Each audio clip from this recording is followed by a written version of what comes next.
je m'assois là. Oui. Le pied. Attendez. Ok.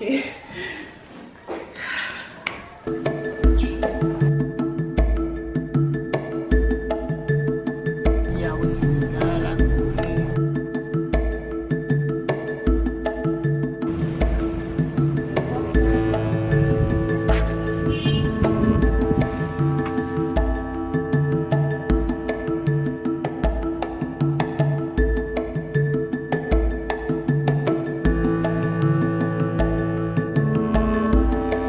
Vendredi après-midi, j'arrive sur les lieux à 16h et je rencontre un guide qui nous expliquera comment la maison était gérée et comment les trafics étaient effectués à l'époque.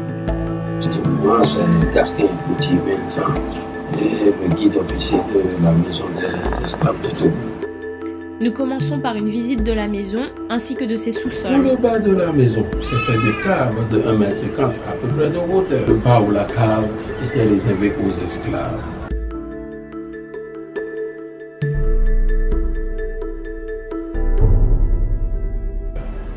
C'était alors comme les dimensions des cales des bateaux. Les nègres disaient en ce moment-là que les esclaves apprenaient d'ores et déjà à partir de la cave cette façon dont ils devaient se tenir dans le bateau pendant le voyage. Le pied. Et je saute Non, non, une main là, oui. Allez-y, allez-y. là. Oui. Descendez. Ok.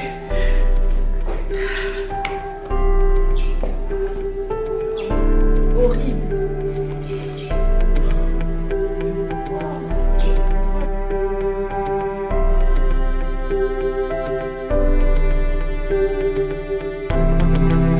Qu'est-ce que c'est là-bas? C'est le compartiment où d'autres pouvaient accéder. Il n'y avait pas assez d'espace. Non, oui, parce qu'en ce moment, il faut comprendre qu'il n'y a pas trop d'espace pour eux ici. Dans la cave, les prisonniers se couchaient au sol, impossible de se lever. Ils étaient allongés en permanence, sans matelas bien évidemment, ni couverture, ni rien, enchaînés comme des prisonniers.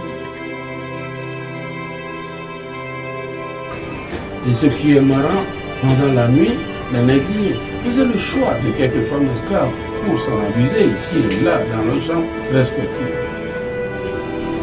Mais pendant ce temps, est-ce qu'il allait chercher les esclaves? Ils allaient les chercher depuis l'extrême nord du Togo. C'est-à-dire qu'à partir de la localité de Tchamba, Soukode, Atakpame, Noche et Tado. Ils prenaient le reste dans la vallée du Mono, à côté d'Aléro ici, pour les regrouper après dans ce marché nommé Glocoticile. Et là-bas, ils faisaient les échanges commerciaux avant de faire venir les esclaves ici. Mais arrivés, ils les faisaient passer par ces ouvertures d'en bas pour les uns, pour les autres, vous pouvez voir par là. Et les esclaves allaient à quatre pattes pour accéder à la cave. Dans la cave, une fois arrivés, ils restaient assis à couper coucher des jours et des semaines en attendant l'arrivée du bateau.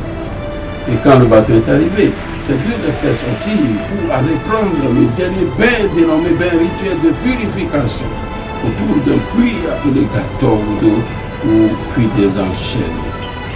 Et là-bas, ils obligeaient les esclaves à ce qu'ils fassent 7 fois la marche autour du puits.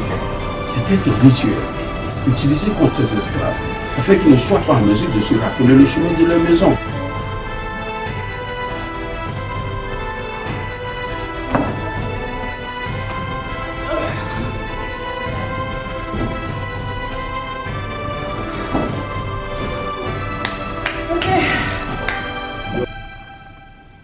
Et tout là-bas, c'est là. Là-bas, c'est où? De l'autre côté, c'est une sortie ou? Voilà, donc là, c'est pas couvert, mais ici, c'était couvert. Et il restait ici, par exemple. Et vous voyez ici, il y a une petite sortie. Alors pourquoi ce nom de Porto Seguro?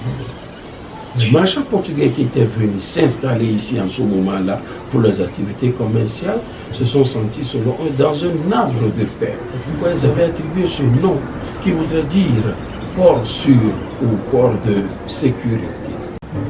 Et si on revient maintenant au bâtiment, donc voici l'architecture dénommée style afro-brésilien.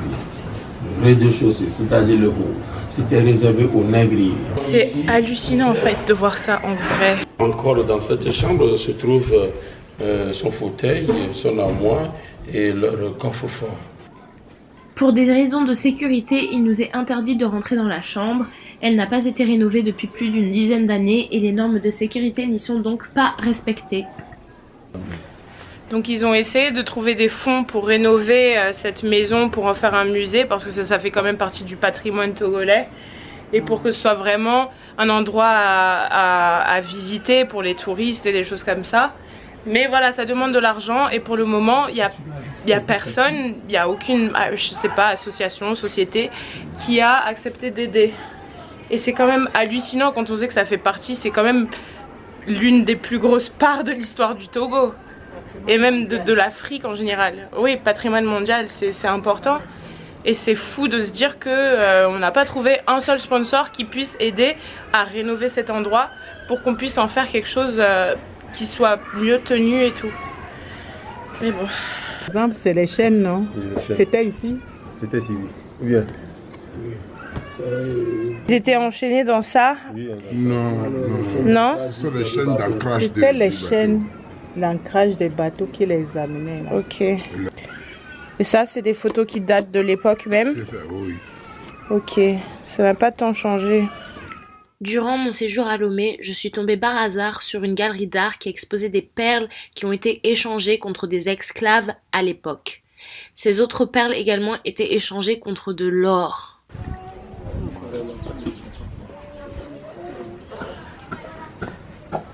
C'est où ici?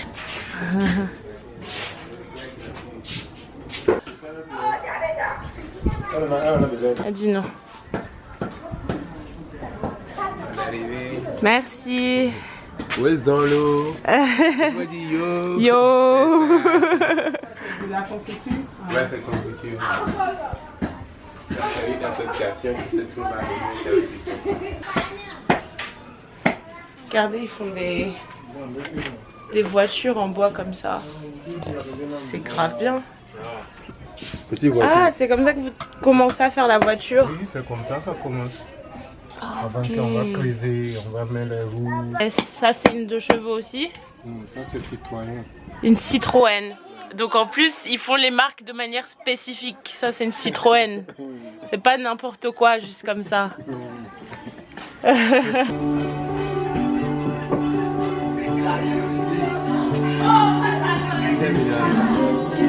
Coucou.